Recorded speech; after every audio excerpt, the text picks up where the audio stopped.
Hello and welcome to another edition of In the Eye of the Atheist Dragon. I'm your host, the Atheist Dragon, and you know something? Hey, religions sometimes need help. Now, what are the two things going on? Actually, three. You've got religious, those of belief, and then you have those that are, well, anti-belief. Actually, it's not anti-belief, it's anti-belief of that religious system. And then you got those in the middle. And I can't say it's not true, and I can't say that it is true. So I'm just sort of in the middle, you know. That's kind of where they are. So, in thinking about all that, I decided there are points where I am going to, where I can, help religion. I'm going to help them. And I'm going to do it by doing a better Genesis story. One that can explain everything for the atheist and everything for the religious, you know. So, and hopefully those that are just permanently, willfully on the fence can say, hey, that's a happy medium. Most likely, all three sides are going to dislike what I got to say. So here is my better Genesis story. Because it's not going to be let there be light. There's a dude break his rib where he has no pain. Create a woman who doesn't question where she came from. No, we're gonna do this different. So here goes, all right? For those that lasted the 2 minutes. Here goes my version. Different, completely different, revamped. In the beginning, there were darkness. Just complete darkness, space. There was a slow explosion. Through that explosion were other explosions. It filled the sky with dancing lights here and there. Lights that grew bigger as they spun into their own lights, became their own nexus. Ultimately, through time, we do get a hold of what we have now. This galaxy, this solar system within this galaxy, this planet within the solar system of this galaxy, of a network of galaxies. We're on this blue ball. But why? What's the meaning of life? Why are we here? What is our purpose? And that is the crux of the whole thing. So, while this planet was here in its Precambrian stages, we're gonna skip a lot of what should be here. It just wasn't. There are no dinosaurs or things like that. We're here. But why are we here?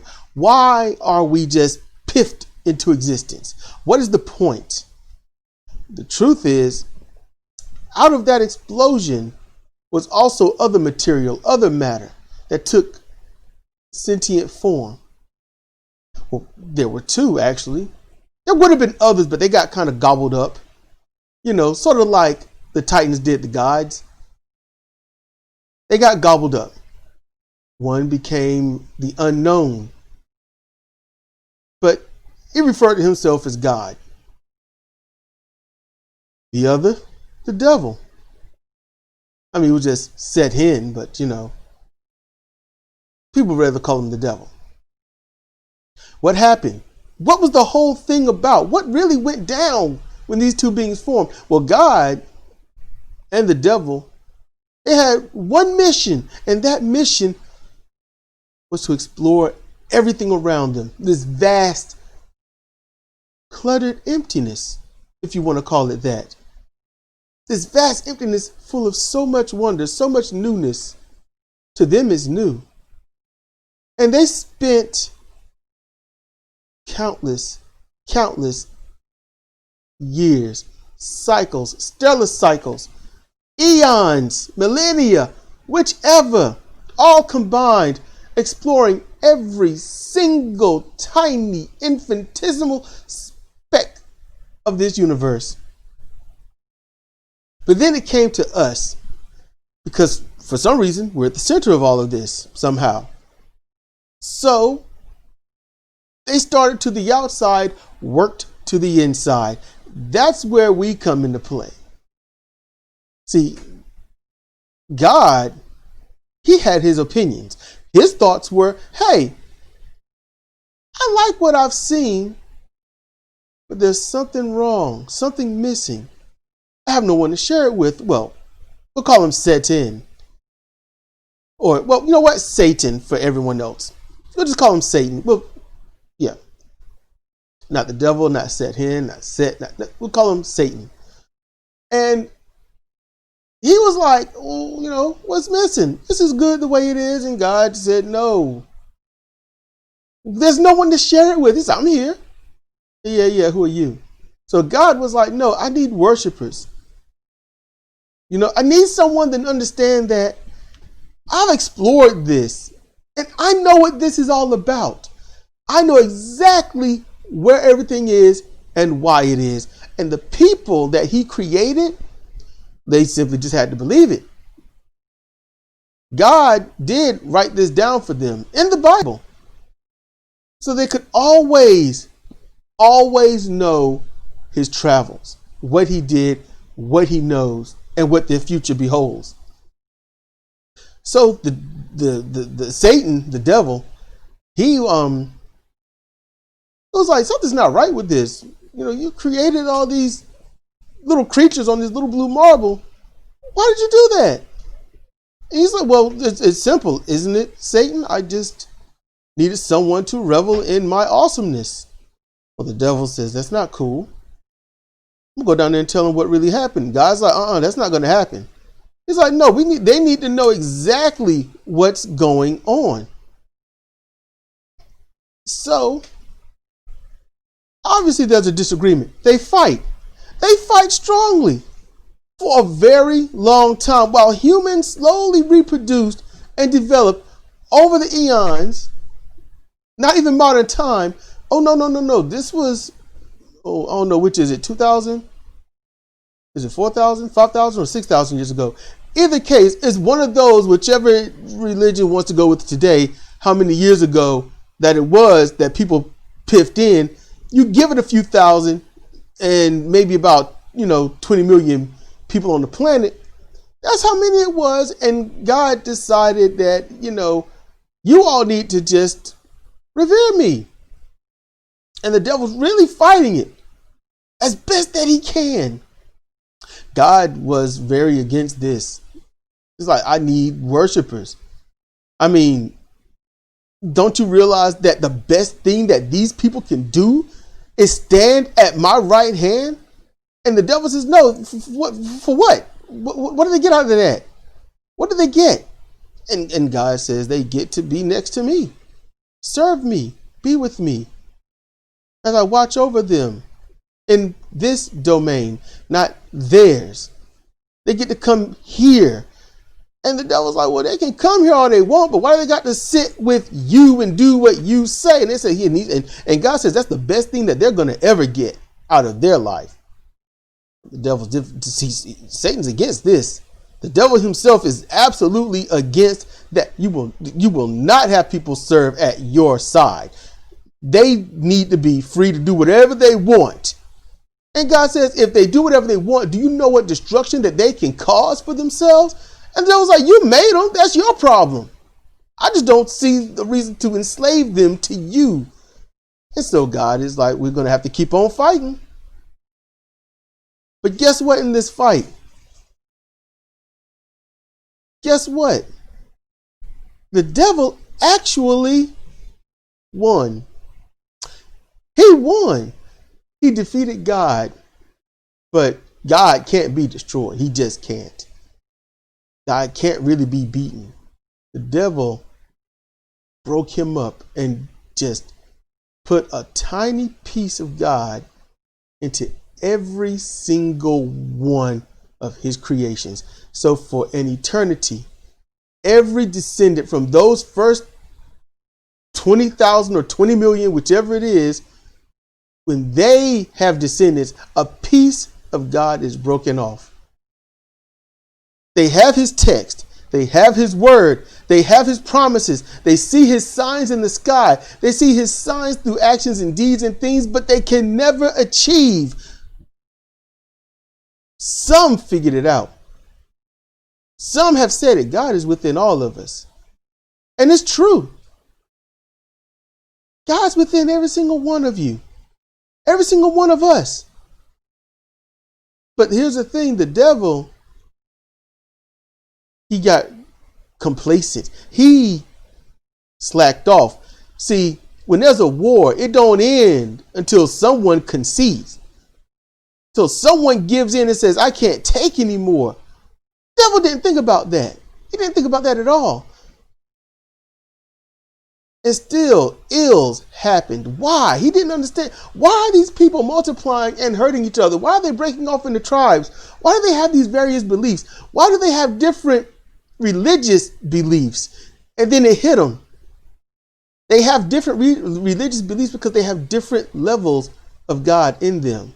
So how strong or close you are to him is your level of belief. So you could be Islamic, you could be Christian, you could be Catholic. It doesn't matter what you are. You have a certain level of conviction within you of God. And that conviction is what brings you closer to him. See, the point of all of us now, at first we were breeding and reproducing because it was to spread God out. But then somebody figured it out. They figured it out. If you can find a way to kill people, no matter what, you release a bit of God's true energy. And if you can kill everyone, God will come back in full power. They figured it out. Was this their doing or was it God's? No one really knows for sure. Not truthfully. But God wants to come back. The devil knows it. Now, the devil beat him before, but God would never forget. Ever. So the devil knows that if God comes back, he's going to find a way to defeat him. Can't have that. The devil figured, like, if all of you know the truth, then you know exactly what you're doing. You can stop the sacrifices. I mean, in Aztec temples, Egyptian temples and whatnot, there's been so many sacrifices. There's so many death cults that's been throughout history. So much genocide. People trying to release God. They're trying to get him whole, but people won't stop reproducing. So although you release pieces of him, sometimes they get either pulled back in or there's a problem. And that problem is a vessel born without any of his energy that pulls it in, and that energy wants to get out. That's when you see those people that go crazy and, they speak in tongues and it's like an exorcist. That's what that is. And those priests, preachers, what they're doing is they're trying to separate that confusion. But they don't realize that is the very God that they worship. They don't understand that.